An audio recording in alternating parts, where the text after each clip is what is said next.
Gaspillage. Prend-on soin de notre eau ? Alors, je suis Noël Bréham. J'ai animé des émissions de radio sur France Inter, entre autres Les Petits Bateaux, et de télévision sur France 5, entre autres Silence ça pousse. Et je suis Cyrus North, créateur de contenu sur YouTube. Je parle de philo, socio, psycho, même si j'avoue que la psycho, je suis un petit peu moins à l'aise aujourd'hui vu la tête de nos experts. Pour Mono et moi, on anime ensemble ce podcast autour des questions que l'eau nous pose en tant que ressource commune et service public. Nous disions, Cyrus, lors de notre première émission, de notre premier podcast, que notre corps était composé d'eau, notre planète aussi est composée d'eau en grande partie. Voilà pourquoi nous avons cru, jusqu'à il y a peu, que quand il n'y en avait plus, il y en avait encore. Et puis en fait, quand il n'y en a plus, nous dit-on, il n'y en aura plus. Donc il faut s'organiser, j'ai envie de dire s'organiser, pas faire la morale. Je ne sais pas ce que t'en penses, Cyrus, mais le genre, moi je fais bien, toi tu fais mal, c'est un peu pesant. Ah oui, surtout que moi je fais mal aussi. Donc oui, justement, voilà, tout pareil. Donc il est question ici d'informer, pas de juger. Nous allons dans ce podcast comprendre comment l'eau coule, non pas pour affoler ou culpabiliser donc, mais pour la faire couler intelligemment afin qu'elle coule longtemps et pour tous. Et dans cet épisode, on va parler de la façon dont on consomme l'eau, dont on la gaspille aussi parfois. Et on va pouvoir en parler avec Marie-Caroline Müller, responsable service eau solidaire chez Veolia Eau d'Île-de-France, et Xavier Bribois, docteur en psychologie sociale. Bonjour à tous les deux. Bonjour. Bonjour.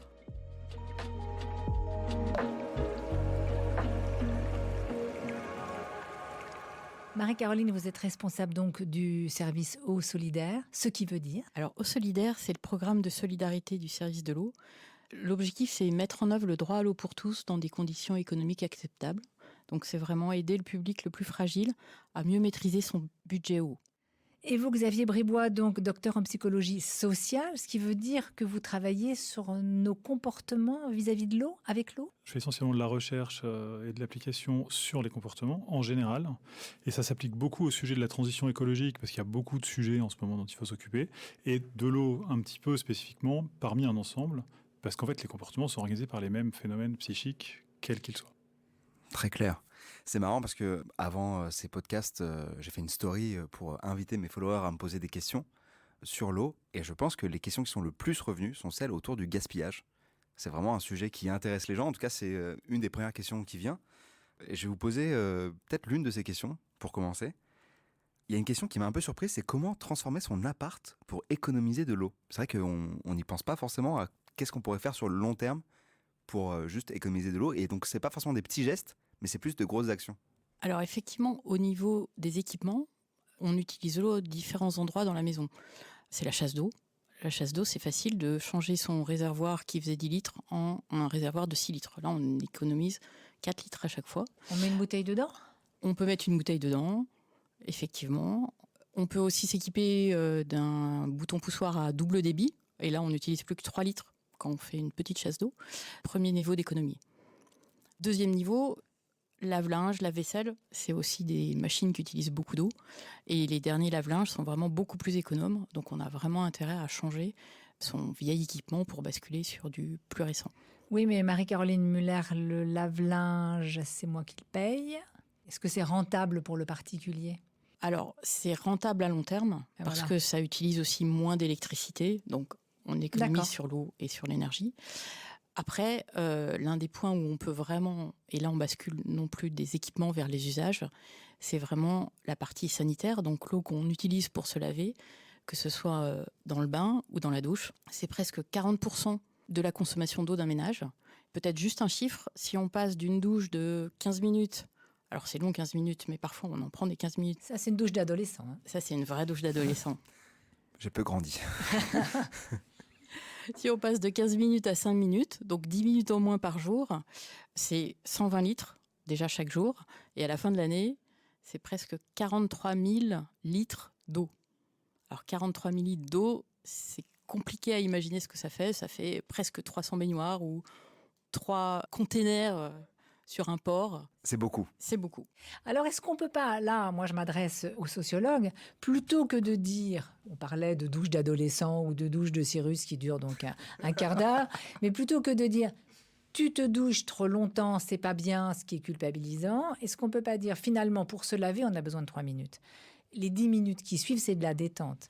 Est-ce qu'on ne peut pas dire ferme ta douche et en revanche, va au hammam, au massage, te promener dans les bois, écouter de la musique. Ça, on ne peut pas faire cette espèce de deal Ou jouer à la plutôt que console. de condamner ou jouer à la console. En fait, il y a plein de choses dans ce que vous dites. Mais là, ce que vous venez de donner comme exemple, c'est le fait de parler du même comportement en positif ou en négatif. Voilà. Il y a dans un cas, on dit la même chose en disant « fais un effort, Voilà. c'est de ta faute, c'est pas bien », etc. C'est plombant. Et dans l'autre cas, on dit « en fait, tu as quelque chose à y gagner », ce qui sous-entend quand même un petit peu qu'il y a un effort à faire et qu'il y a un sens à l'action. Ça, c'est une chose. Avant d'en arriver là, on a tout un problème de construction de la sensation qu'il existe le problème, qu'on en est coproducteur, pour pas dire responsable, et que peut-être qu'on peut agir déjà en amont sur notre prise de conscience, quoi. Enfin, disons, faire l'effort d'être conscient. Et quand vous parliez de changer quelque chose dans son appartement, on peut changer un certain nombre de choses, de machines, d'usages. Mais déjà, si on prenait la peine d'aller voir son compteur, sans rien changer, on pourrait agir énormément en fait sur sa consommation d'eau. C'est-à-dire en faisant comment ? En le C'est-à-dire regardant qu'il y a un tourner ? gros problème d'eau, pour ce que j'ai appris depuis que je travaille sur l'eau, qu'il y a des fuites non détectées par les gens. Ah oui. Et elles ne sont pas non détectées parce qu'on n'a pas les outils techniques pour les détecter. Elles sont non détectées parce que de temps en temps, il faut s'arrêter et aller voir son compteur. Ouais. Et ça, c'est pas évident du tout. Il y a plein de gens qui savent même pas où est le compteur chez eux. Il y a plein de gens qui savent pas qui paye l'eau. C'est dans le loyer. Cyrus, il sait pas. Mais comment vous savez que je ne sais pas ? Cyrus, il sait pas où est son compteur. Et donc là-dessus, il y a un truc très facile, effectivement, c'est Marie-Caroline Muller. Regarder avant de se coucher les chiffres sur son compteur. On n'utilise pas l'eau pendant toute la nuit et on va revoir le matin et on regarde à nouveau ces chiffres. Si ça a bougé, c'est que ça coule quelque part. Donc toute la nuit, ou quelqu'un est venu se doucher en douce chez vous pendant que vous dormiez, mais reconnaissez quand même que c'est pas très fun. Qu'est-ce que tu fais le soir avant d'aller te coucher ? Oh, je mets 2 gouttes de Chanel et moi je vais voir mon compteur d'eau. C'est quand même un effort. C'est pas tous les soirs. C'est pas tous les soirs, c'est une fois de temps en temps. Et pour les abonnés sur notre territoire, qui bénéficient donc du télérelevé, en fait, ils peuvent, via leur site internet, regarder, et là, on leur met à disposition si ça coule ou pas. Ça, c'est pour Cyrus. Ah, ça, c'est pas mal, ça. J'ajouterais que c'est pas très fun, mais ça peut rapporter gros quand même. D'accord. Parce qu'il y a des factures apparemment qui montent à des montants qui font qu'on peut peut-être se permettre 2 minutes d'ennui. Il y a une question qui est revenue aussi souvent sur le gaspillage. Il y a quelque chose de l'ordre de la psychologie là-dedans. Mais on fait quand même nos besoins dans l'eau potable, quoi. Ce truc, on va vouloir se battre pour ne pas la gaspiller, et en même temps, on fait nos besoins dedans. C'est un truc un peu complexe, je trouve. Alors, effectivement, entre autres à Paris et dans les immeubles qui ont été construits il y a un certain temps, on n'a qu'un seul réseau d'eau. On peut envisager tout à fait de construire maintenant les nouveaux immeubles ou les maisons particulières avec la récupération d'eau de pluie, par exemple, pour les chasses d'eau. Mais les vieux immeubles, rajouter un deuxième circuit d'eau, ça coûterait beaucoup plus cher. Alors plus compliqué encore, parce que Cyrus, effectivement, on fait ses besoins dans l'eau potable alors qu'on pourrait très bien les faire dans l'eau qui a rincé le linge, ou la vaisselle ou l'eau de la douche. En revanche, pour les plantes, on arrose aussi ces plantes et ces pelouses avec de l'eau potable, et là, on est bien obligé, sinon elles meurent. Mais on ne pourrait pas arroser ces plantes avec de l'eau qui contient de la lessive. Ça ne leur plairait pas. Ça ne leur plairait pas. Alors là, est-ce qu'on peut trouver un moyen terme ? C'est dans les tuyaux, c'est le cas de le dire, ou pas ? Alors, quand on est en pavillon, souvent on a un récupérateur d'eau de pluie à partir de l'eau qui tombe sur le toit. Donc ça, c'est de l'eau qui reste relativement propre et qu'on peut utiliser pour arroser le jardin. Effectivement. Et ça fait écho à une question que j'ai reçue qui était la récupération d'eau de pluie à grande échelle. Est-ce que c'est possible ? Ça s'appelle pas les nappes phréatiques ? Non, ça s'appelle pas les nappes phréatiques parce que les nappes phréatiques, on l'a vu dans les précédents podcasts, elles sont loin. Tandis que l'eau de pluie, elle est là, dans son tonneau. Je ne veux pas dire poubelle, c'est pas joli. Elle est là dans son réservoir, dans son tonneau. On l'a sous la main. La nappe phréatique, on l'a pas sous la main. Il pleut, et en fait, le temps qu'elle arrive à la nappe phréatique, faut qu'il pleuve à un certain moment, faut qu'il y ait certaines pluies de suite. C'est en fait, effectivement, maintenant, on est devenus des experts. On est Noël. Bon avec Cyrus. On est devenus des experts. Et c'est long. Donc, exit la nappe phréatique. Ici, maintenant, tout de suite. Alors, la récupération d'eau de pluie en collectif, effectivement, dans les grandes villes, on a beaucoup de toits, donc on pourrait dire qu'on récupère beaucoup. Mais on a peu de jardins. Donc, récupérer de l'eau de pluie pour ne pas arroser le jardin... Ah oui, vu qu'on n'a pas ce double réseau. Et on n'a pas le double réseau, parce que le coût d'installation d'un double réseau est très, très, très important. Et le choix est collectif et on connaît les soucis de copropriété. Ok, mais ça répond à la question. Donc, exit l'eau de pluie. Exit l'eau de pluie, ok. Enfin, à part la sienne, en maison individuelle. En maison individuelle. Sous sa propre gouttière. Moi, j'ai une question aussi sur les mini-actions. Quand on lance sa douche, l'eau, elle est froide. Le temps qu'elle chauffe, on gaspille de l'eau. Et donc, il faudrait mettre une bassine pour récupérer l'eau gaspillée. J'ai l'impression que c'est dérisoire. comme action. Bon, après, ça peut servir peut-être pour les plantes. Mais au-delà de ça, j'ai du mal à voir dans le gaspillage, à partir de quand une action a vraiment du sens pour la collectivité. Xavier Bribois, la bassine d'eau, on en fait quoi de l'eau de la bassine ? Moi, les quantités d'eau, vous savez, c'est désolé, mais c'est pas trop Non, mais c'est l'habitude. mon créneau. C'est aux sociologues qu'on parle. Moi, je dirais que l'habitude. Psychologiquement, ce qu'il y a, c'est que les gens ne sont pas en train d'utiliser de l'eau. Ils sont en train de prendre une douche.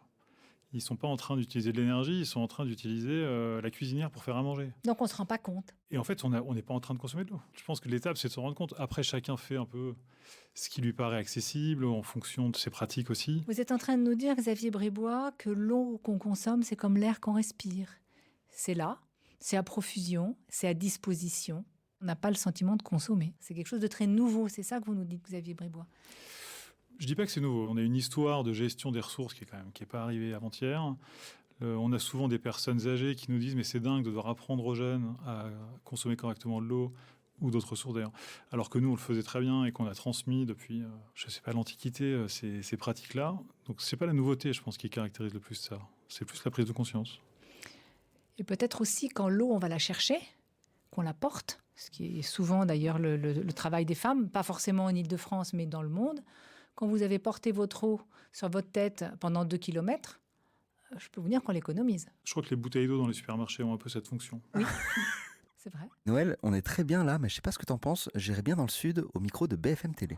Augmenter le prix de l'eau pour faire baisser la consommation des Grassois, une mesure comprise par Lionel. Pas une goutte de plus, ça fait des mois. Je comprends qu'il faille augmenter les prix pour que les gens aient un peu conscience qu'on doit faire attention avec la consommation d'eau, quoi. Vous faisiez déjà attention, vous ? Oui.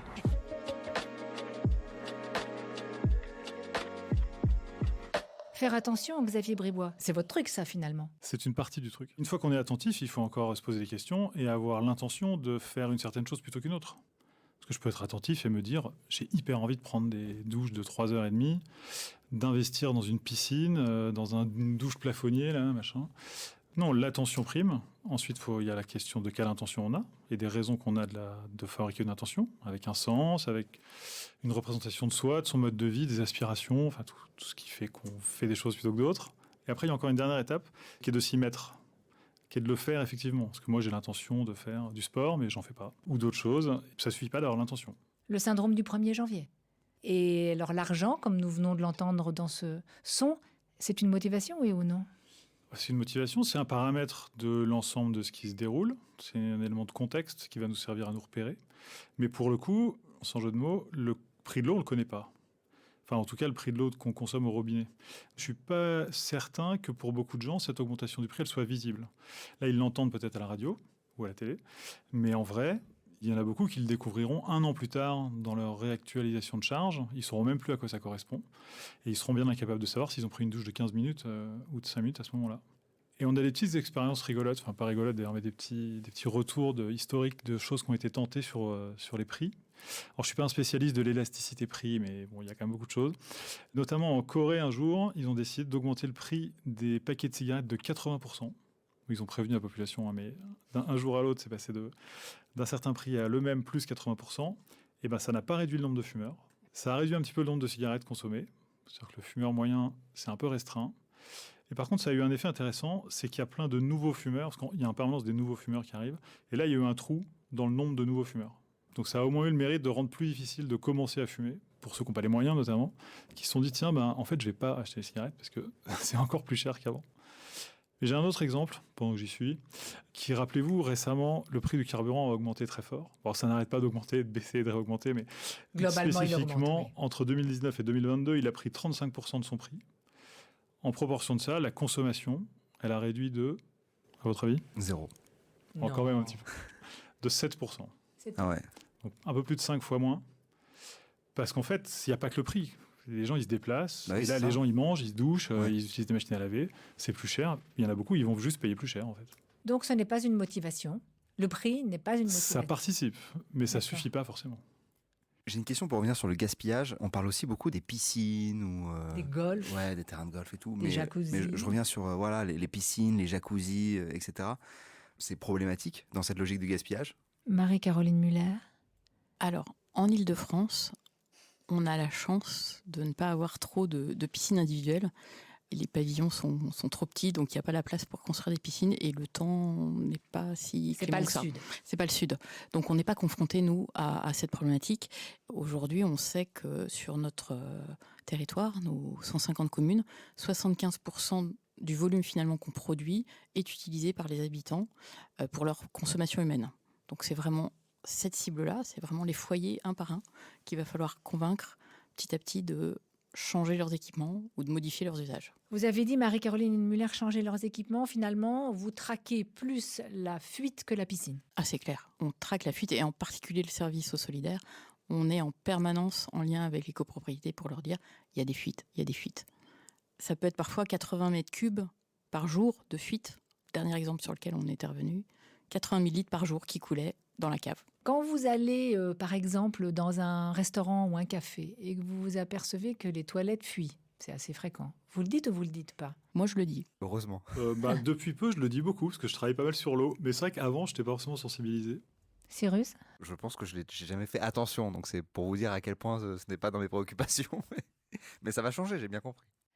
Donc une motivation qui n'est pas forcément provoquée par l'argent, qui doit être provoquée par une prise de conscience.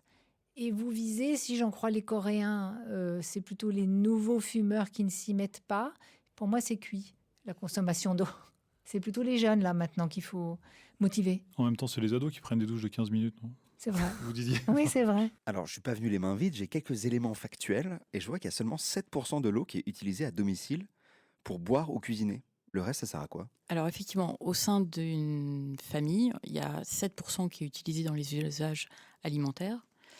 39%, ce sont les usages sanitaires, donc les bains, les douches.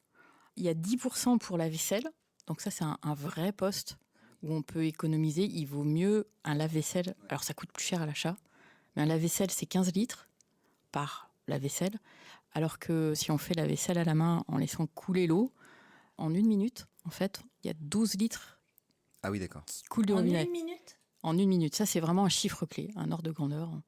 Il y a presque un paquet et demi d'eau Pour une dans l'évier. assiette. Voilà, pour une assiette, une casserole. Énorme, ok. Donc c'est 7% pour l'alimentation, 10% pour la vaisselle, 12% pour le linge, 20% pour les toilettes. Ok, donc le coût de la bouteille dans le réservoir d'eau, utile. Utile quand on a un grand réservoir, Ouais. pas quand on a du 6 litres. Alors, tout à l'heure, vous avez dit que 75% de l'eau était utilisée pour les particuliers. J'avoue, ça m'a un peu surpris, je trouve ça énorme. Je pensais qu'il y avait une grosse partie qui était utilisée pour l'industrie. Comment ça se fait? L'Île-de-France, autour de Paris, il y a plus d'industrie quasiment. En fait, il y a des bureaux un peu, des commerces, des collectivités, donc des écoles, des hôpitaux, des services publics. Et tout ça, c'est 25%. Mais il y a très peu finalement de grosses industries en Île-de-France. Pour terminer, si vous aviez un souhait, Xavier Bribois, baguette magique, et qu'est-ce que vous... Non, moi je pense Faut que ce soit en rapport avec notre sujet. Hein. Ah ouais, non, parce que que je commençais à imaginer voilà, le truc. je- Mais effectivement. Non, bien entendu, pour parler de l'eau et pour répondre un petit peu à votre question de départ, on a quand même tôt fait, et souvent on fait beaucoup ça, de tout mettre sur le dos de l'individu. Tout est de la faute de chacun chez soi, qui est responsable de tout. Alors qu'on vit quand même dans une vaste société qui a des influences interindividuelles très fortes. Et nos camarades sociologues, c'est moins les psychologues qui parlent de ça, mais parlent beaucoup ce qu'ils appellent le système socio-technique. Enfin, c'est l'ensemble de la construction de tout ça. Et ils soulignent que là-dedans, il y a la part de l'individu, mais il y a la part de la prescription sociale des comportements. Les gens, ce qu'on appelle les gens. Les gens avec toute la gamme de typologies, de statuts, d'importance, etc. Et notamment, on nous enjoint, par exemple, à être propre en prenant une douche tous les jours. Alors qu'au départ, l'hygiène, si mes souvenirs sont bons, c'était 1 fois par semaine chez Pasteur.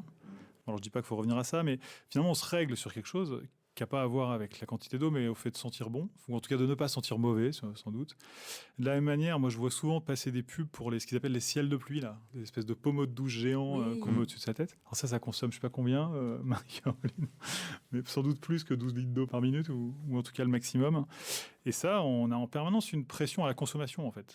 Exister, c'est quand même consommer, profiter, on gagne de l'argent aussi parce qu'on veut en profiter. Et à un moment donné, se restreindre pour l'unique plaisir d'économiser l'eau, c'est pas gagné. Il faut encore qu'on y voit un bénéfice et quelque chose de satisfaisant pour soi, et pas juste de devenir une espèce d'ermite qui se passe de tout. Et qui sont mauvais. Et qui sont mauvais. Mais il n'y a personne pour le sentir. C'est juste. Puis il est en plein air souvent. Marie-Caroline Muller, quel est votre souhait ? Mon souhait, ça serait vraiment de bien gérer les fuites, parce que c'est vraiment du gaspillage. Changer ses usages, on l'a vu, c'est compliqué, mais les fuites... C'est l'ennemi numéro 1. C'est pas acceptable. Tous ceux qui sont déjà sur le territoire du CEDIF, ils peuvent signaler les fuites sur la voirie via l'application Mon eau et moi. Ça, c'est une première chose.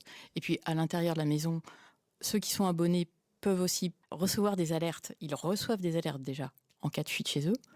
Il faut les réparer. Tous ceux qui sont plus en collectif, là, on alerte aussi tous les gestionnaires d'immeubles. On est en permanence présent pour les aider et les accompagner, et voire pour les plus en difficulté même à les aider à réparer. Cyrus, ce soir, avant de t'endormir, tu vas ? Pas prendre de douche. Non, regardez ton compteur. Ah oui, mince. Je sais même pas où il est.